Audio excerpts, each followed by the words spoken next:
Now what do you mean by transcription? What is translation?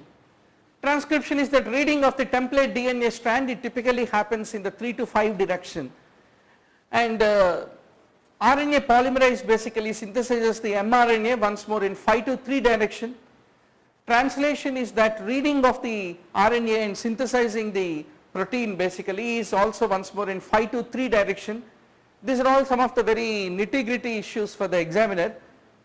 Is it in 5 to 3 or 3 to 5 is what pinpointedly we must be able to clearly understand. Now what is important for the tRNA, for the translation to happen? We require a wonderful mRNA which has got the rules of which amino acid should sit where. You need to have a tRNA which brings that specific essential component, amino acid, and rRNA is the one which is ribosomal, and then there is an initiation, elongation and termination. There are various factors which are associated, which are all important for protein synthesis to happen after reading the mRNA is what we need to basically remember. Now in this context we need to be very sure how does the ribosomal RNA structure basically is constituted of, because lot of questions come on what is the mechanism of action of rifampicin versus chloramphenicol versus streptomycin, at which step of the translation do they really cause their effect and influence. That's the reason we need to be very sure about this area. If you take the ribosomal RNA, it has got one larger unit and it has got one smaller unit, and this larger unit is the one which has got the active site for the peptide bond formation whenever the protein is getting synthesized, and it also has got a ribosomal activity because it can act like a peptidyl transferase. That is the reason the rRNA, ribosomal RNA, has got a enzymatic activity of the peptidyl transferase also. That's the reason it is also called ribozyme, is what need to be remembered. Then the small unit is the one, it will be reading what is written in the mRNA.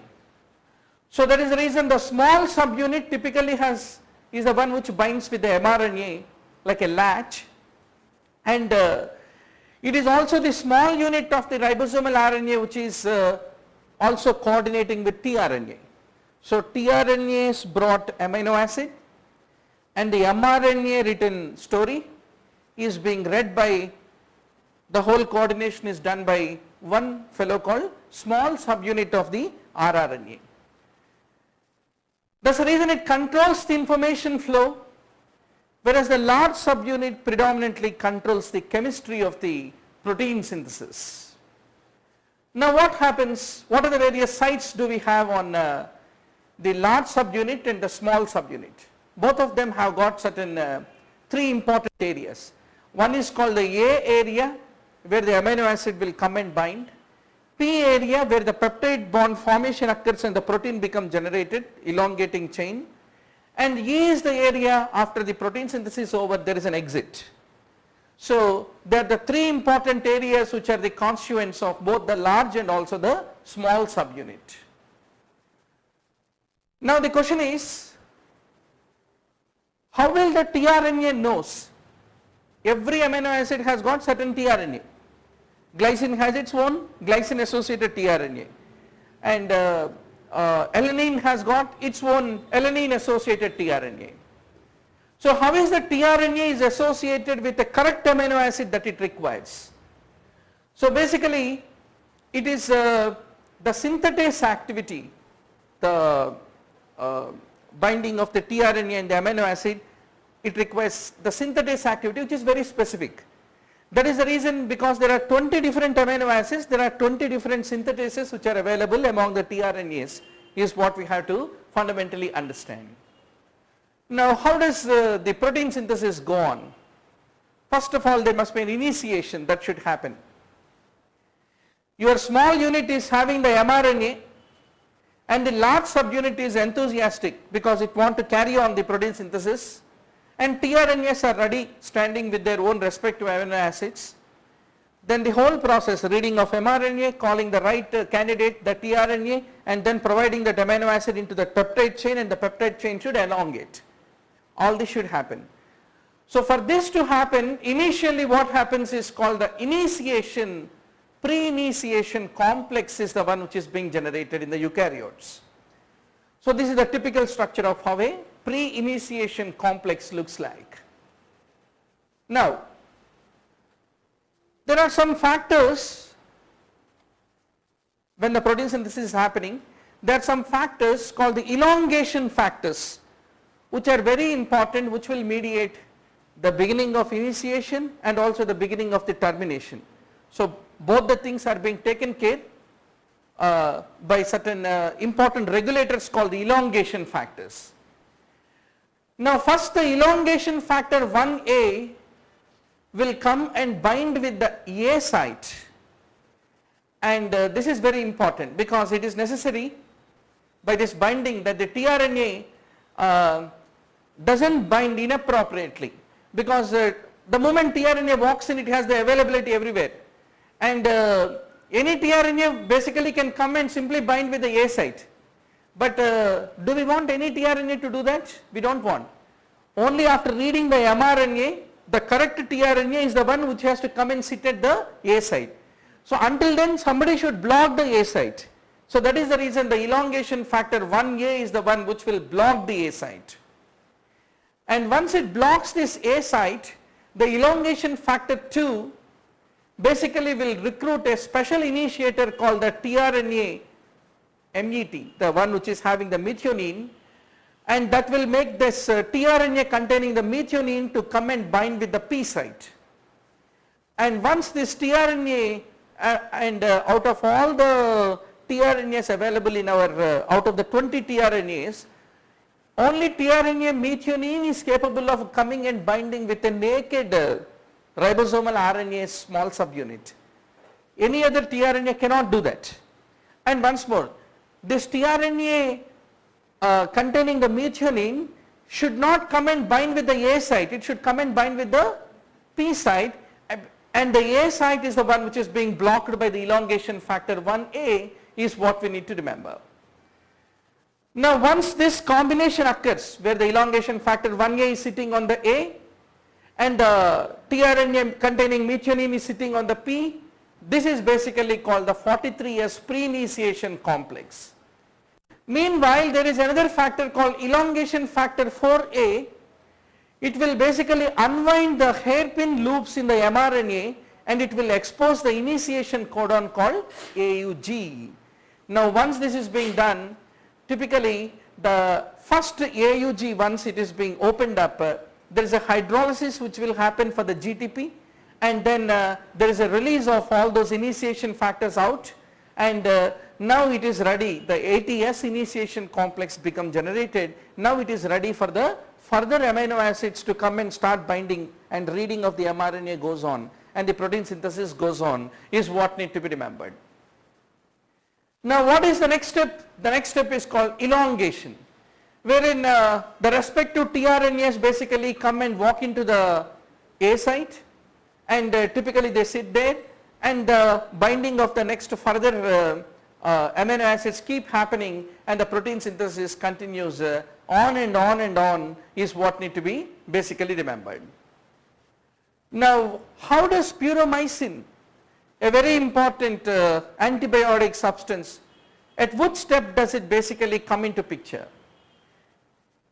It will mimic the tRNA tyrosine in its appearance. So there are only 20 tRNAs, but puromycin comes and it looks like the tRNA tyrosine. Because of that, the ribosomal RNA become confused and it will invite the puromycin thinking that it is tyrosine tRNA. It will come and sit and it won't move out. So that further addition of the amino acids doesn't happen. So that is how puromycin basically will function. Now the final step is termination. After the polypeptide chain is being created, somebody must cleave it out, and this cleaving off is basically called the termination step. Now what are the various antibiotics that are commonly used in a clinical practice? At which step do they come into picture? Rifampicin, basically it will prevent mRNA to be read at all. So R for reading, R for mRNA, and R for rifampicin. Rifampicin inhibits the very reading of the mRNA and the synthesis of it. Then T is tetracycline. The tRNA comes and sits in the P site, right? A, P and E sites. So that sitting of the tRNA is prevented by your tetracycline, the binding of tRNA. Then we have seen that there is an initiation complex, ATS is getting generated by the combining of all these elongation factors, etc., etc. So the initiation complex formation is prevented by your streptomycin. Then when the tRNA brings a new amino acid, that need to be bound with the growing chain of the peptide by the activity of peptidyl transferase. That step is inhibited by your chloramphenicol. Then finally erythromycin prevents the translocation of the peptide chain, and puromycin, because it simulates the tRNA, the puromycin, it will cause a premature termination and the release of a short peptide chain. So that is how the puromycin functions. So there are the various steps at which each of these antibiotics basically function, and anything that functions as a protein synthesis inhibitor is a static or a cidal drug, doctor. It is predominantly a static drug, whereas that which is acting at the cell wall synthesis level, cell wall synthesis inhibitor, it acts like a cidal drug is what we need to fundamentally understand. So quickly summarize, doctor, rifamycin is the one which binds with the beta subunit of the RNA polymerase, and it prevents the mRNA from getting generated. Actinomycin D inhibits the elongation of the RNA strands by inhibiting the RNA polymerase.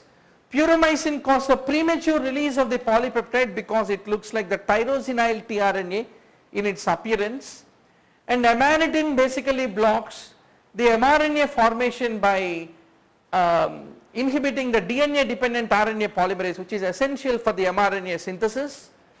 And the streptomycin and chloramphenicol are also the protein synthesis inhibitors. We have seen exactly which part of the protein synthesis are they functioning. These are all some of the common questions which are asked in the exam. Now let's go to the next question. Zinc finger, helix model and leucine zipper, they are the three important ways by which DNA is being recognized. They are required for recognition of the DNA. So now let us talk about the zinc fingers. In fact, zinc finger has not only a function as a DNA recognizer domain, it also has another bigger function called, it belongs to the steroid receptor family, is what we have to basically realize. And let's go to the next question. DNA fingerprinting was discovered by whom? So sometimes quiz India questions will also be there. Who is the father of nation, etc., etc. So you must be very sure. Who discovered DNA fingerprinting? Is he alive, doctor? Very much alive. So that if you forget who discovered BP apparatus, who discovered sphygmomanometer? Who will answer this? It starts with R. It is associated with a flower. I'll leave it as a quiz for you. Who discovered sphygmomanometer? At least if you don't recall his name, his soul can heave in his graveyard, but this gentleman is still alive very much. So Alec Jeffrey of the University of Leicester in the Great Britain is the one who is responsible for the genetic fingerprinting, is what we need to basically remember. Then let us take up the next question. What are the different techniques available for the amplification of the DNA? So PGI Chandigarh is a lot of genetics basically, right? What is NASBA? It is the nucleic acid sequence based amplification is basically called NASBA, and it is an enzyme based process basically done isothermally, and what we are doing is we are trying to amplify the nucleic acid. Now what are the various components in that NASBA kit is a common question. What was the recent entrance question of Ames November paper? Which divalent ion is used in the PCR amplification? So tomorrow's exam can once more ask what are the constituents of the nucleic acid sequence based amplification NASBA kit components. You have one reverse transcriptase, one ribonuclease, H, and you have an RNA polymerase, and you have to transcript specific DNA primers. This constitutes what is called as a NASBA kit. Now we are talking about two primers, transcript specific primers. You have one forward primer, you have one reverse primer. The forward primer has got a 5' extension of the promoter sequence for the bacteriophage T7 DNA dependent RNA polymerase, whereas the reverse primer is the one which has got a 5' extension containing the complementary binding sequence to that of the forward primer. So these two primers are used, and reverse transcriptase is used when RNA polymerase and ribonuclease H. So what we fundamentally do is we segment a small component of that DNA that need to be studied, and then we basically multiply its template strand and then magnify it and then make it a bigger amount so that it is easy to study the constitution of it. So that's what is basically done in the case of the NASBA. Do you use it for diagnosis of Huntington's disease, or do you use it for the purpose of retinoblastoma gene, or do you like to use it for identifying one rare virus recently discovered? For what specific purpose do you use the NASBA? It is basically for identifying the specific genes in a particular infectious agent. Suppose if I say this is a toxigenic strain of Corynebacterium, you want to identify where is the toxigenic gene is located in the genome of that particular Corynebacterium. For that purpose you can use the NASBA to identify specific genomic sequences in that infectious agent is what need to be remembered. Now the second important option given for you was DNA sequencing. Do you use it for, in that process do you use any amplification technique? We don't use. Whereas in PCR we use it, and also in the case of the ligase chain reaction also we use an amplification. Sequencing is only identifying what is there in the components of that sequence. It does not use actually, it is a highest resolution physical map of that particular given genome where we don't use amplification really. Then coming to the ligase chain reaction, what do we do? There are two pairs of synthetic oligonucleotides. They will be hybridizing at the adjacent positions in a complementary strand, and ligase chain reaction also fundamentally uses the polymerization and amplification as the method for getting a bigger picture about the DNA structure. Now let's go to the next question. Non-caseous granuloma, can you give me an example, doctor? Sarcoidosis is one. Whereas caseous granuloma, you have got the tuberculosis. So the tuberculosis is a caseous, and all other mentioned here are fundamentally non-caseous is what we have to remember. Now what do you mean by antigen presenting cells? For the antigen to be recognized by its T cell and macrophage etc., first it must be dressed well. It must be, its antigenicity must be well propped up, and then that is made to recognize as a foreign one, not the native one, and the whole process is the process of the antigen presentation. So who will do this? Typically it is there are certain specific cells which are available for this. They are called antigen presenting cells. Antigen presenting cells are divided into two groups, professional and amateur, non-professional. Which are the professional antigen presenting cells whose function is only this: catch the antigen, dress it well, and then present it to the T cell. So basically it is the there are three important groups of professional antigen presenting cells: dendritic cells, most predominant, macrophages, and B cells. These are all basically called the professional antigen presenting cells. So how are they making it to this antigen to get recognized by the T cell? Fundamentally this antigen presenting cell will make the class 2 MHC molecule expression to get expressed, and the appearance and expression of this class 2 MHC enables the T cell to recognize the antigen, and in that process these antigen presenting cells will be acting as the mediators is what need to be remembered. But we don't get a professional support everywhere, every time. Can we get an MD every time? No. Many people have a privilege of an RMP, who is the most abundantly available so-called doctor available, right? So who are the RMPs, non-professional available here? Fibroblasts, thymic epithelial cells, thyroid epithelial cells, glial cells in the brain, pancreatic beta cells, vascular endothelial cells, everything is capable of that healing touch of creating an antigen presenting nature is what need to be remembered. What do you mean by innate immunity? Innate immunity has no memory. It does not have any MHC kind of recognition. It is not very class specific or very careful in carrying on. It is a generalized immunity which is available. So the epithelial surfaces provide the immunity which is innate immunity. There are a lot of antibacterial substances like lysozyme etc. available, and microbial antagonisms, and also the acute phase reactants etc. they contribute for the innate immunity that does not have a memory is what we have to remember. Now, before sensitizing the T cells,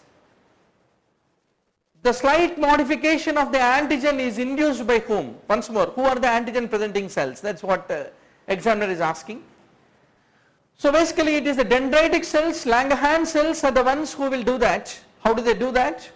They will increase the expression of the MHC2 molecules, major histocompatibility 2 molecules, and also they will cause certain substances like the mannose receptors, T cell binding receptors, everything become increasingly expressed. So that is the purpose of the antigen presenting cells. And also they will make the chemokine receptors to become enhanced in their expression. That is what the good job they do basically. Interleukin, which is produced characteristically by the helper T cells of type 1. Which interleukin is it? Interleukins is a big topic in itself. Just like we were talking about the multiplication tables, right? So many interleukin numbers are there, you must be at least sure until 10th table. 10 interleukins, which cell produce it, on what they are acting and what is their specific function, we have to be doubly sure about. Interleukin 1 is by the macrophages, and the fever that we get is because of the courtesy IL-1, and also it will induce the acute phase reaction. Interleukin 2 is produced by the Th1 type of cells, and it is the one which can be used for the immunotherapy, especially to take care of the transplant patients, malignancy patients, etc. Interleukin 3 is by the T cells. It is the one which stimulates the colonies in the bone marrow cells. It is very important, multi-colony stimulating factor it acts like. Interleukin 4 is by the Th2 cells, and the proliferation of the B cells and the allergic responses which are IgE mediated, these are all fundamentally by the IL-4. Then IL-5 is by the, also once more by Th2 cells, it has a role in differentiation of the B cells, and most important eosinophil production, it has got a role, and IgA production also. Typically there is a great role for the IL-5. IL-6 both by macrophages and Th2 type of cells, it is acute phase reaction stimulating agent. Interleukin 8 is the one which will cause a neutrophil chemotaxis to occur is what need to be remembered. Interleukin 9 stimulates the mast cells, interleukin 11 by the bone marrow stroma, and it also is acute phase reactant. Interleukin 12 is by the macrophages once more, and beyond that remaining interleukins, whether we remember or not, it depends on the luck in the exam. At least until the first 8 we must be very sure to remember most of them as much as possible. So interleukin 2 is the one which is mediating its main effects, and it is the one which is basically produced by the Th1 type of cell is what need to be remembered. Now does interleukin 2 belong to a family? Definitely. Then what are the other members of that family? Interleukin 4, 7, 9, 15 and 21.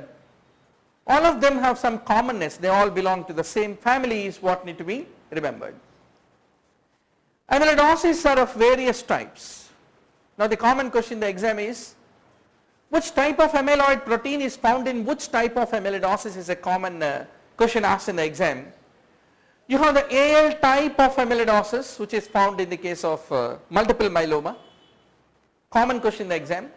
Chronic inflammation is the AA type.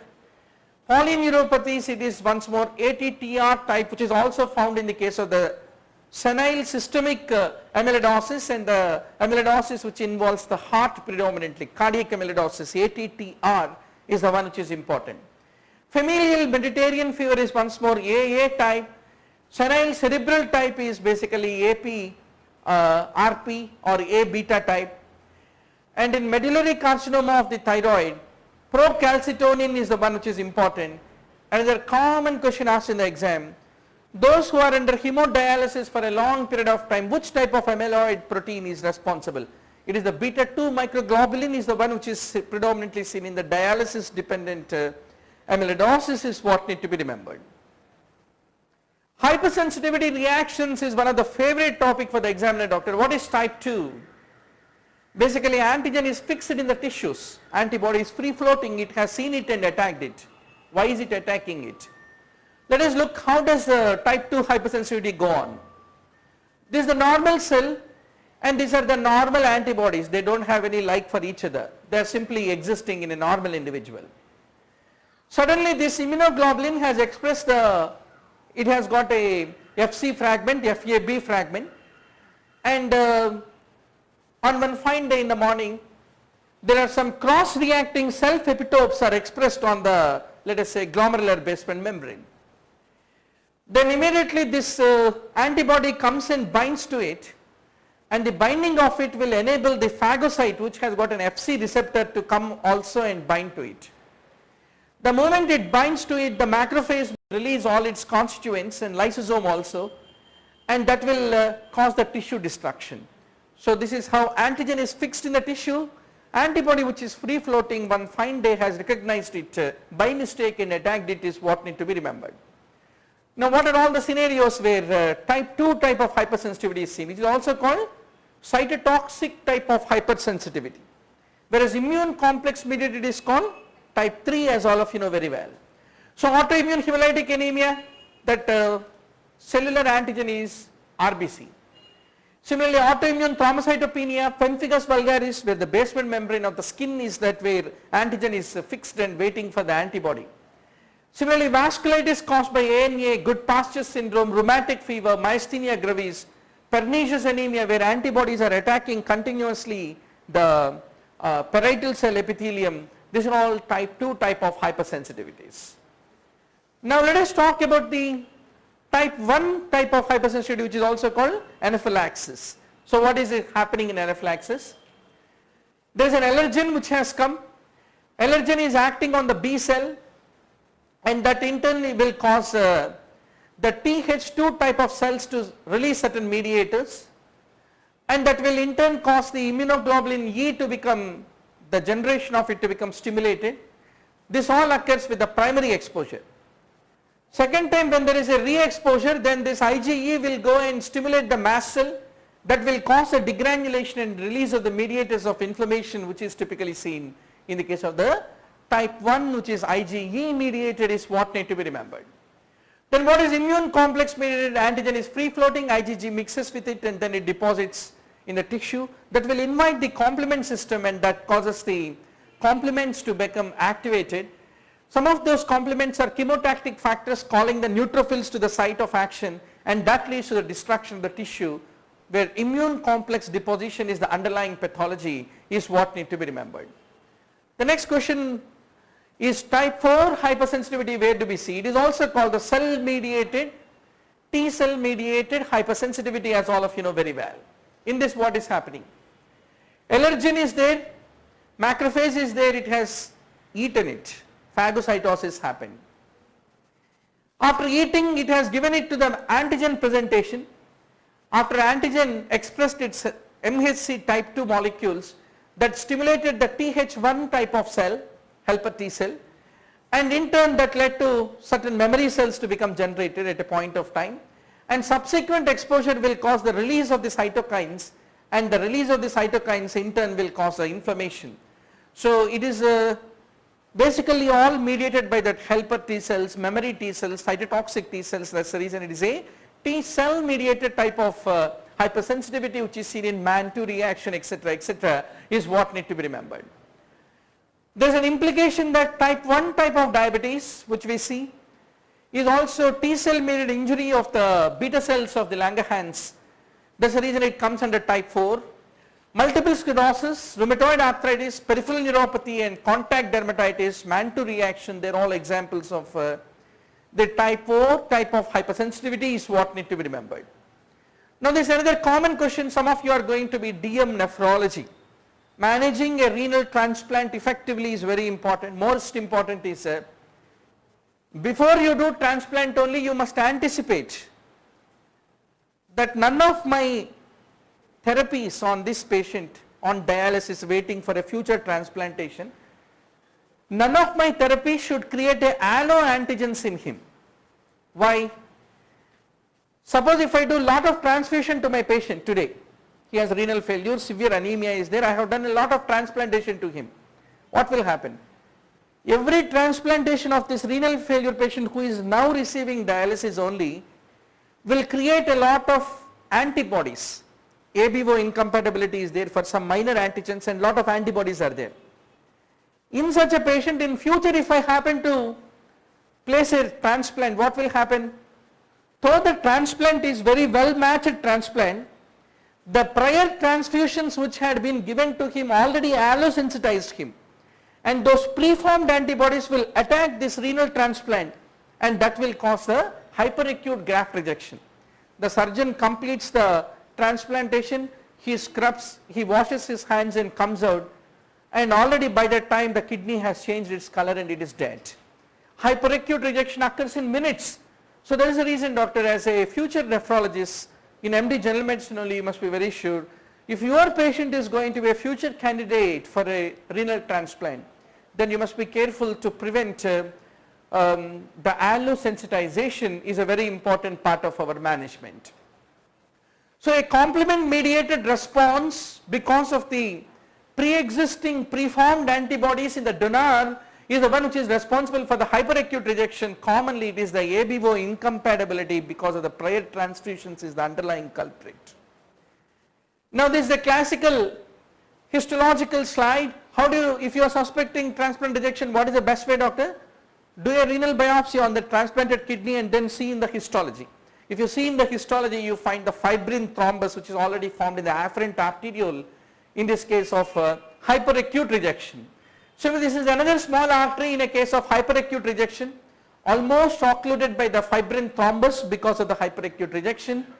And if you have subjected this glomeruli capillary loop after biopsy to the immunostaining in a case of hyperacute rejection, all those preformed antibodies which are of the IgG type have attacked the kidney, which is just came like a new daughter-in-law into the family. She had been studded with all this so-called strong staining IgG is a very important feature. The second comes is the acute rejection. It is a T cell mediated response fundamentally, and it may take several days after the transplant. It is an improper immunosuppression. You have not given mycophenolate mofetil adequately or cyclosporin adequately. That can predispose to the development of this acute rejection, which takes few days to develop, is what need to be remembered. So cyclosporin, tacrolimus, rapamycin, etc. is all in order to downregulate the T cells enthusiasm and prevent the development of the acute rejection is what need to be remembered. So cytotoxic T cells are the ones which mediate it. It is the MHC class 1, class 2 antigens, and it is the recognition of them is the one which is responsible for this acute rejection. You can see a lot of T lymphocytic studying of the tissue in this case of acute rejection is what need to be remembered.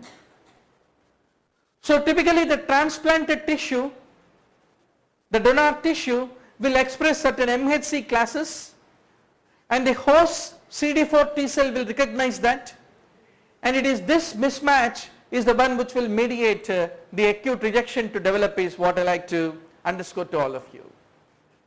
Now chronic rejection, why does it develop basically? It is also fundamentally a cell mediated immunity. It is the chronic allograft vasculopathy in which it typically presents itself, and it is the minor histocompatibility complex proteins, their mismatch, which have skipped the matching. At the time of matching, do we do any minor histocompatibility factors? No. We only check for the major histocompatibility. It is this minor which will create the problem over a period of time, which is responsible for the chronic rejection, is what I like to underscore. Now quickly summarize, doctor, what are the various rejection mechanisms. In the blood it is the antibodies, kidney it is the both CMI and antibodies, skin graft it is the CMI, bone marrow also it is the CMI, and some of you are going to do corneal transplantation shortly. It is once more the CMI, but generally why cornea is very well accepted unlike your bone marrow, because cornea is a vascular tissue. Very less scope for the CMI is there, is what has to be remembered. So quickly summarize, doctor, what is the classification of the various immunosuppressant drugs that we use in the regular transplant, post-transplant time? One of the favorite topic of the examiner you must be sure about. You have the calcineurin inhibitors, cyclosporin, tacrolimus belongs to this group.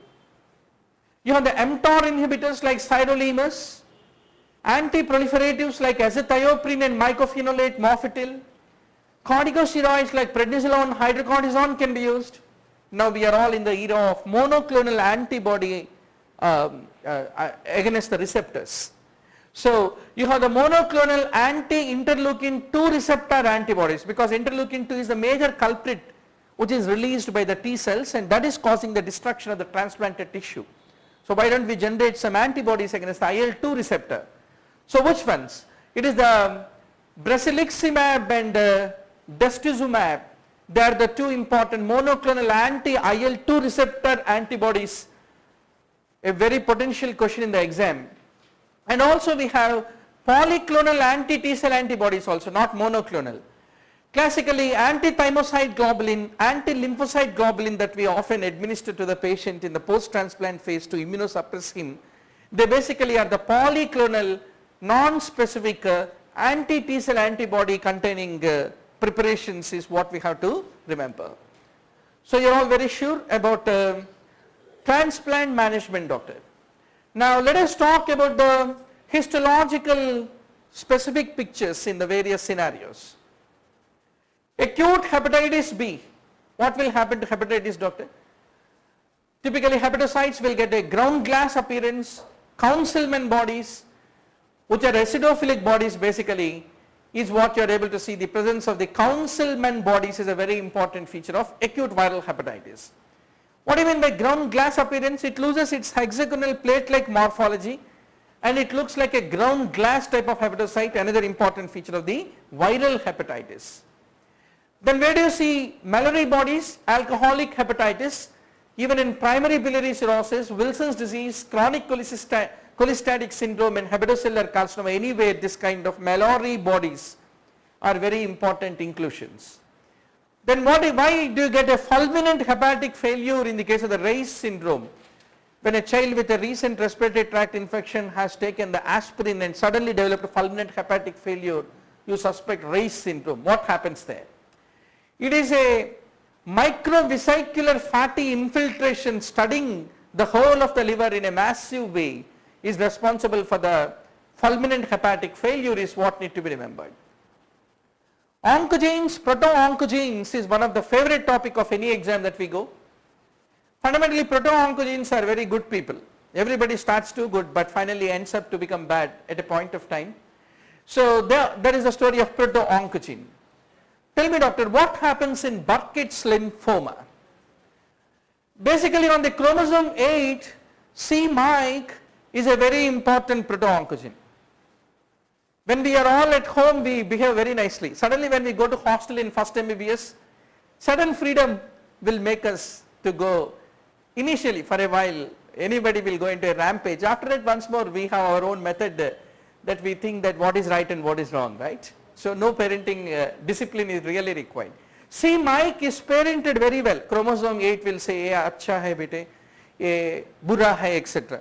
Suddenly it falls in company of an alcoholic drunkard friend called chromosome 14, which has got a IgG heavy chain gene basically, This translocation will make the c-MYC to become the Burkitt's lymphoma predisposing gene is what has to be remembered. Then what happens in retinoblastoma? Retinoblastoma is a tumor suppressor gene. So suppose if I get one mutation, if my retinoblastoma gene is knocked out, by tomorrow morning will I develop retinoblastoma? It is called double hit hypothesis of Munson. Who was it? Munson or Munson's? Who is that? Correct. So double hit hypothesis. Now what happens when the retinoblastoma gene has been knocked out? Typically there is a very important substance called P107. The levels of it will increase and they will compensate for the loss of the retinoblastoma gene which has happened. But if there is a further mutations which have happened, this rise of P107 protein cannot compensate for that. And that is the point of time it progresses, it becomes immortalized and becomes a retinoblastoma.